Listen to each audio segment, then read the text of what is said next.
What's up, guys? We're here at the World Snowmobile Headquarters, and joining me is Sarah Anderson, who's going to give us a little tour here of the museum, give us a lay of the land. So Sarah, tell me, what are we looking at over here on this side of the museum starting out? Well, this is our trail room. So there was over 321 brands of snowmobiles through the years.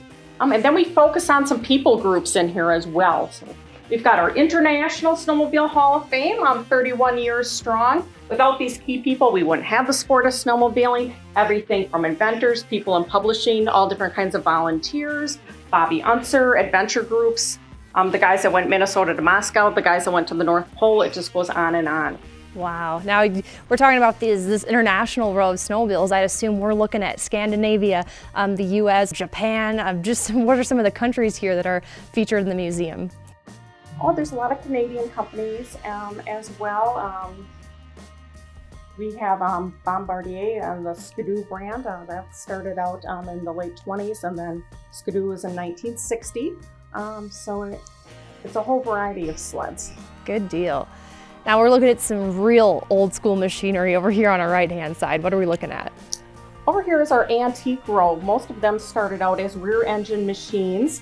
They don't have brakes. You can run faster than they go. And if you've been watching the Makita Shop Talk, be sure to check your ski loops here. That's something you don't see every day. And an OG snow bike, is it? That looks like a snow runner. So we have the 1981 Chrysler Snow Runner. The frame is your gas tank. So you needed hard packed snow to make that run. That's going to be quite different from what you see at the track this weekend with the timber sleds. That's for sure. That is absolutely wild. Now, right around the corner here, this looks like an iconic piece.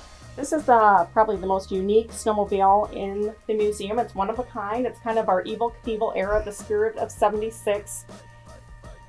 It has the aircraft steering, and since it's a prototype, it is one of one, not to be missed. Wow.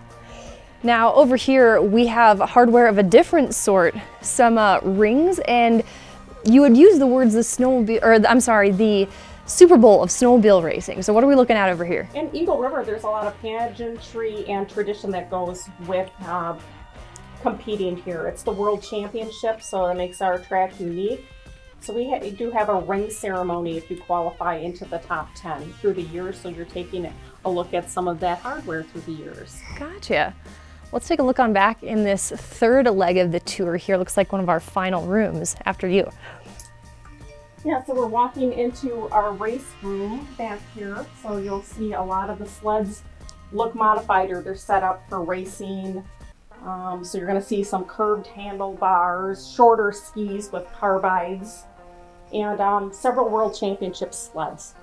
So coming around the corner here, this one stands out to me. This is a Snocross sled.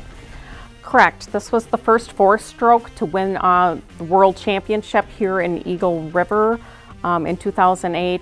Yuji Nakazawa was the world champion that year for Snocross. And I've heard the stories, this guy, Ted Otto, one of your flagmen here, who iconically never wore a hat or gloves. If you can believe that, how cold it gets here in Eagle River. It could be 30 below, and Ted would be out there waving the flag like it was on fire, and the cold didn't bother him. Wow. Now, speaking of the World Championship, we have some more championship winning sleds. We do. So in 1987, Chuck Decker won the World Championship on this twin tracker, and that is the 7-foot trophy behind it. That's something definitely that goes hand in hand with the World Championship are the trophies. You can't miss them. And along the wall here, we have some more photos from the World Championship. We saw Blaine Stevenson, who was actually a voiceover in one of our promo videos for this event, our second 4-time world champion. Top left corner, Sabrina Blanchet in 2020, first woman to qualify for the World Championship. Unfortunately, with the borders, couldn't make it down this year, but looking forward to having her back here in Eagle River in 2022, and a few more championship winning sleds. So we do have our first 4-time world champion, one of his sleds, PJ Wondershine. So he was always a fan favorite, followed by Al Fenhouse, and then Dale Loritz was a 2-time world championship. Well, Sarah, thank you so much for the grand tour of the Snowmobile World Headquarters. Where can fans come to on site to come check this out in person? Yeah, well, thanks for visiting us today, Haley, and all the fans out there. You can come to the World Snowmobile HQ.com is our website. You can also check out our Facebook page. See, as the snowmobiles change out here, most of these are privately owned. We did have 14 of them change since June, so it's always something different at the museum. And you guys are located just outside turns 3 and 4, so while you're at the Ram Truck Snowcross National at the Derby Complex, come on over all day. It doesn't cost anything to get in. Correct. It's free admission here. Any donations do help us keep some lights on, some heat on when we need it here in Eagle River. It does get cold throughout the winter, so we appreciate the support. Well, come on over, say hi to Sarah and the gang at the HQ.